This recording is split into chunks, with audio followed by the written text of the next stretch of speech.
When communities are functioning well, the two principles, which are in fact opposed as co-principles, balance one another. This gives us a fresh way of looking at subsidiarity. In the way that Pope Pius XI used it, subsidiarity adds something to the principle of autonomy, an impetus, a demand. It emphasises that the principle of autonomy ought to be promoted in such a fashion that it will be presumed that what can be done effectively at a lower level ought to be done there. Historically, Pius XI was reacting to the centralised power of the modern state, and here we can name another principle, the principle of sovereignty, or what Philip Camara has called the principle of superiority, an impetus towards subordination. Again, these principles are opposed. When the modern state so imposed its sovereignty that persons and smaller communities were crushed or unable to function effectively, it became necessary to insist on subsidiarity. Let me move to my fourth topic, which is an Aristotelian framework. What you have with subsidiarity is an impetus, a principle that demands change on sound grounds. This is very useful, but it still leaves work to be done, namely the real political work of designing good political structures and putting them in place.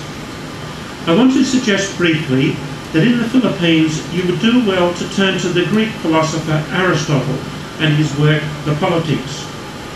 Unlike modern political theorists who viewed human beings as atomic individuals and calculators of self-interest, Aristotle viewed human beings as intelligent agents who could discern truth and seek good.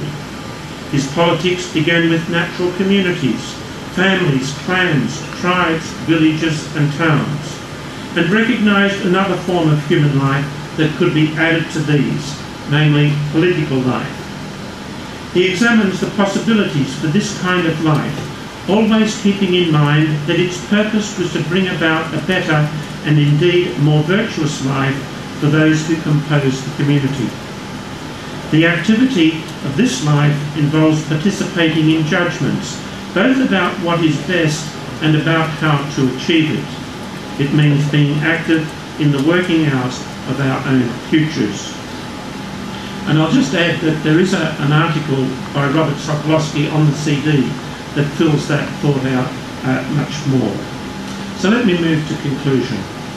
This concludes my all too brief exposition of the principle of subsidiarity. It is a principle that has been at the centre of Catholic social teaching for some time, and that was articulated by Pius XI specifically to deal with the dehumanising aspects of the modern state. What the principle intends is that individual human beings and smaller communities be able to act effectively, drawing on their full human potential, and that they be able to live in a dignified manner. I hope it will inspire you to achieve that same goal in the Philippines. Thank you very much.